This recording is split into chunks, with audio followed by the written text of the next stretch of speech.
I want to talk about family separation and the thousands of kids that still have not been reunited with their parents because Donald Trump kidnapped them. It's been 2 years since the Biden administration took on the task of reconnecting children with their families after they were split up at the southern border under the Trump administration's zero-tolerance policy. While the Biden White House has succeeded in uniting some 600 children with their parents, roughly 1,000 of them still remain separated.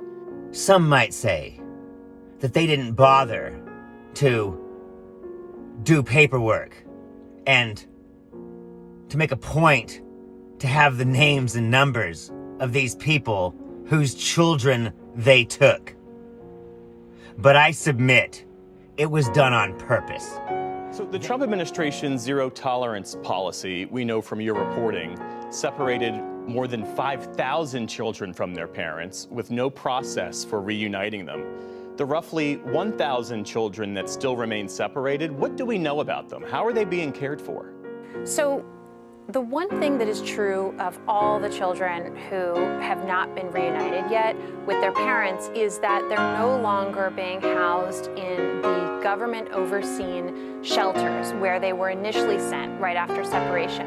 But that's really all they share in common. You know, the children who've not been reunited with their parents yet are scattered across the country. Some are living with extended relatives, some are living with family friends who agreed to take them in, and some have been taken into the care of state child welfare organizations and maybe living in foster homes or adoptive homes. And that's one of the challenges to reuniting these children with their parents, is that they can be very hard to find.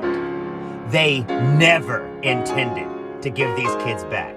These numbers are a moving target, and I actually wanted to clarify. You initially mentioned about 1,000 children who have yet to be reunified. That's the number we're hearing from the Biden administration. But immigrant advocates would push back because the Biden administration is only considering a subset of those total families who were separated under the Trump administration, and that's the number from which they're pursuing their work. That total number is about 3,900, but as you mentioned, actually more than 5,000 families were separated. Some of those were excluded from the federal court case that required these reunifications. And so advocates argue that the total number of families who remain separated is actually much higher. Instead, they gave them to so-called Christian welfare organizations and so-called Christian foster care organizations, where they kept them. A Biden administration official said to me today, Caitlin, we're still uncovering new separations and new horrors all the time. So there are families who've come forward as part of the reunification process. They've applied for reunification and identified themselves as having been separated. There was no record of the separation, but the Biden administration was able to do a kind of forensic analysis of government records to ultimately determine, yes, this family was separated. That's something that I focused on a lot in my reporting, is this often non-existent record keeping around family separations, and it's been corroborated again and again. And that's where they are today, lost in a system with no hope of ever seeing their family again. So that's why it's very difficult. And in fact, an administration official told me we'll never get to the point where we have a total number of separated families, and thus nor will we ever get to a point where every single separated family has been reunited, which is a very stark and, of course, troubling reality. So many of them don't even know their family, never met their family, because they were taken when they were 6 months old and given to some Christians. There are advocacy organizations on the ground, mostly in Central America, actively looking for separated parents. They're both trying to track down parents who haven't yet been contacted by the government, and also to find, again, families who were identified maybe in the early months following the end of family separations, but who the government has lost track of since.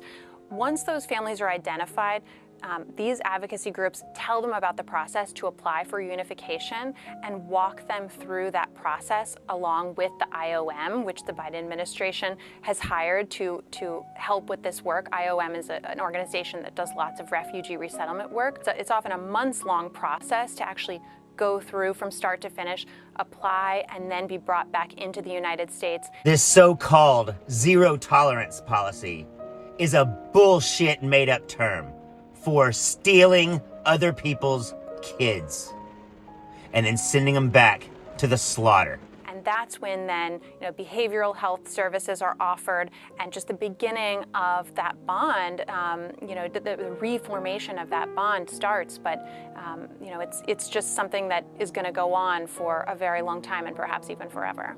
And in some cases, just simply not bothering to ever try to find the parents. And that's why Joe Biden's administration is now spending thousands and thousands of man-hours just trying to do what's called forensic paperwork to figure out where these parents are. Seems to be little to no appetite within the Biden White House to hold Trump administration officials responsible for this policy, even though President Biden himself said that this practice was criminal, this practice of separating kids from their parents at the border. You're right. We have not seen any concrete evidence that there is such an appetite. It doesn't mean that one won't come down the road, but they're certainly not talking about it now. I'll tell you where the parents are. They were sent back to El Salvador. They were shipped back to the communists in Venezuela. Because Republicans don't give a damn about communism. Republicans don't give a damn about families. Republicans give a damn about winning. And there was no better way to shore up that red meat for the base than to take Mexican children and make sure that they never, ever, ever wanted to come to America again.